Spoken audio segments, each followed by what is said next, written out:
السلام عليكم ورحمة الله تعالى وبركاته. مرحبا بكم في قناتكم البساطة والنجاح. ان شاء الله تكونوا بخير وعلى خير وبصحة جيدة. اليوم ان شاء الله كما كتشوفوا غادي نحضروا واحد البسبوسة بالكريمة، كتجي جد رائعة وكتجي زوينة بزاف. ان شاء الله غادي تجربوها وانا متأكدة انها غادي تنال الاعجاب ديالكم وغادي تعجب وليداتكم وتحمر ليكم الوجه الا وجدتوها للضيوف ديالكم. والأهم أنها بمكونات جد بسيطة وطريقة جد سهلة. نخليكم مع الفيديو باش تشوفوا المقادير وطريقة التحضير، فرجة ممتعة. نبداو على بركة الله. بسم الله. عندنا المكونات: كأس ديال العنبة ديال الحليب، كأس ديال الزيت، كأس ديال السكر، زوج كؤوس ديال السميد، وزوج خميرات ديال الحلوى، وفاني، وزوج ديال البيضات. هادو ما يخص البسبوسه. وبما يخص الكريمه عندنا 3 ديال الفرماجات مثلثه، ياغورت طبيعي، وعندنا ملعقتان ممتلئتان جيدا بنشا الذره او مايزينا، والسكر 3 معالق، وفاني، ونصف لتر ديال الحليب، والماء والسكر. باش غادي نحضروا السيرو ديالنا، غادي نجيبوا الاناء اللي غادي نحضروا فيه البسبوسه ديالنا. غادي نهرسوا البيض كما كتشوفوا، طريقه جد سهله. البيضتان من الاحسن يكونوا في درجه حراره المطبخ، ونحركوهم بالضراب اليدوي.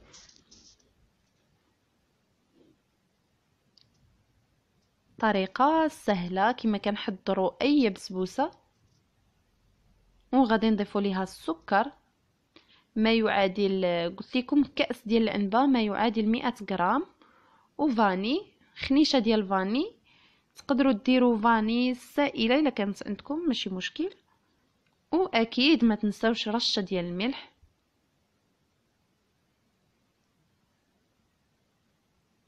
وغادي نحركوا المكونات جيدا. طريقه جد سهله وكتجي رائعه صراحه، كتجي زوينه بزاف.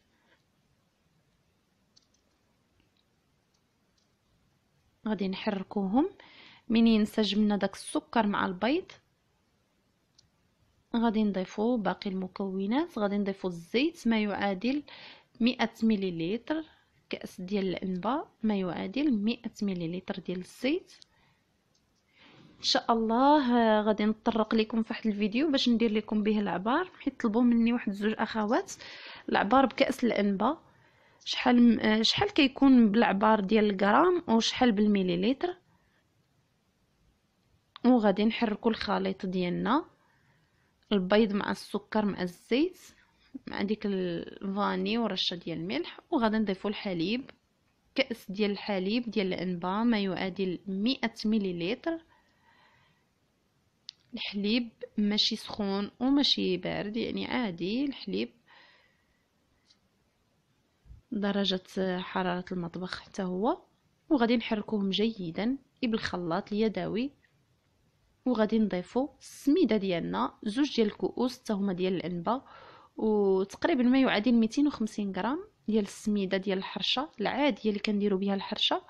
وغادي نضيفوا ليهم زوج ديال الخميرات ديال الحلوى، سواء كانت عندكم هذه ديال فئه 8 غرام او لا 7 غرام ماشي مشكل، المهم يكونوا زوج ديال الخميرات. الا كانت عندكم حتى ديال العبار ديك اللي كيديروها بالعبار، تقدروا ديروا زوج ديال المعالق يكونوا ممتلئتان جيدا، معلقه صغيره، ملعقه صغيره. وغادي نحركوا الخليط ديالنا جيدا. نحاولوا نقسموه لنصفين باش نديروا الطبقه الاولى والطبقه الثانيه. كما كتشوفوا انا درت غير عيني ميزانين، نتوما تقدروا ديروا شي زوج ديال الاناء، يعني زوج زلافات ولا باش يكونوا عندكم متساويين. وغادي نوجدوا الاناء اللي غادي ندخلوا فيه الفران، ندهنوه بالزيت ونرشوه بالسميده ونخويو فيه الخليط ديالنا. كان عندكم المول اللي كيتحل من الجنب مزيان، كان عندكم هذا اللي كيوسع حتى هو مزيان. انا كنحاول ندير فيه وندير له بابي ديال الطبخ ونلصقو في الجوانب باش نكون متاكده 100% ما يخرج ليش الخليط. وغادي نفوتو الكريمه. عندنا هنايا نصف لتر ديال الحليب، نضيفوا لها ديك فاني و3 معالق ديال السكر ونحركوهم ما يكونوش فوق البوطه. وغادي نضيفوا نشا الذره كما شفتوا 3 ديال المعالق ماشي ممتلئين، الا درتو 2 ديروهم ممتلئين جيدا باش تعقد لكم الكريمه ديالكم مزيان. وعاد باش نديروهم فوق البوطه خليو الفرماج والياغورت جانبا. هنايا حضرنا السيرو ديالنا، انا كنتبع معكم مرحله بمرحله. درنا الخليط ديال المايزينا والحليب والسكر فوق البوطه، وغادي نفوتو باش نحضروا داك الفرماج. معسو داك الفرماج مزيان وبقاو تضيفوا له الياغورت باش من تعقد لينا الكريمه ونزولوها من فوق البوطه. نضيفوا لها هاد الفرماجات والياغورت. حاولوا دائما تبداو بالسيرو اللي درت فيه كأس ديال الماء مع نصف كأس ديال السكر، وديروا فوق البوطه باش يبرد لكم مزيان، لحقاش فاش تخرجوا البسبوسه هو يخص يكون بارد مزيان. هنايا بعد ما عقدت لينا الكريمه اللي درنا فوق البوطه غادي نضيفوا ليها الفرماج والياغورت الطبيعي. الفرماج اي نوع كان عندكم تقدروا تستعملوه، اي نوع. انايا خديت هنايا النوع اللي كيكون متواجد تقريبا في جميع البيوت، يعني ما كيكونش خصكم عاد تقتنيوه من الدكان. وغادي تحركوا جيدا، ما يكونوش عندكم دوك الكرات ديال الفرماج او الياغورت. تحركوه جيدا باش ينسجم جيدا هذا الخليط. كما كتشوفوا كيجي صراحه تجي كريمه رائعه، كتجي زوينه بزاف مع الملوحه والحلاوه. كتجي دائما كيجي هذا الخليط، انا بعدا صراحه كيعجبني فاش كتكون الملوحه وكتكون الحلاوه. هنايا بعد ما خلطناه غادي تكونوا دايرين البسبوسه ديالكم كطيب على نار مهيله. هنايا بعد ما خرجنا البسبوسه ديالنا طابت كما كتشوفوا حمارت لنا، والسيرو ديالنا برد لينا. غادي نوجدو نكملوا المراحل. غادي نسقيو السيرو البسبوسه ديالنا بالسيرو، نسقيوها مزيان مزيان بهذه الطريقه.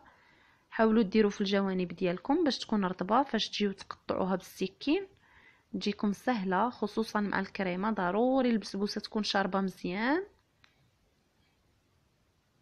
والطبقه الاولى بالخصوص لانها راه غترجع للفرن، يعني غادي ترجع تنشف واحد شويه تولي تشرب شويه.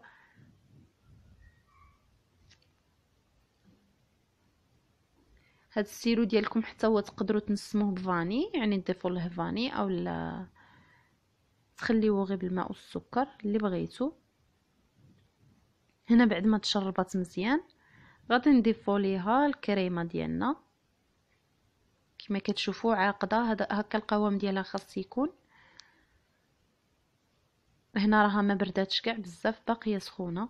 غادي نحاولوا نسرحوها من الجوانب ونرجعوها للفران، نشعلوا عليها الفران من الفوق حتى تشكل لكم واحد الطبقه. وغادي نحضروا بعد الخليط ديالنا باش غير نخرجوا هذيك نضيفوا ليها.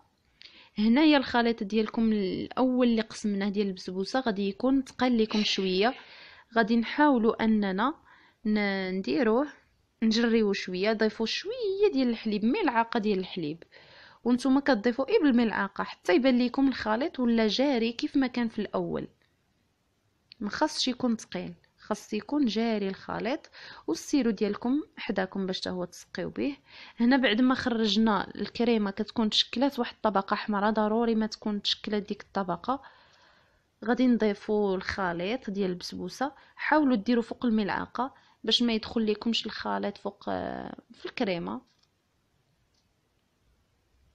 وغادي ندخلوها للفران، تشعلوا عليها النار، غادي تكون عليها من الفوق وتكون النار مهيله.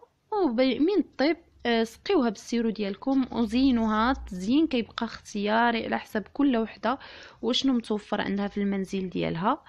انا درت هنا شويه ديال الكاوكاو وشويه ديال الفيرميسيل ملونه والاسود. كتجي زوينه الصراحه بزاف بزاف. انا متاكده الا جربتوها غادي تنال الاعجاب ديالكم. واذا عجبكم الفيديو ما تنساوش تخليو لي اللايكات ديالكم والتعليق ديالكم.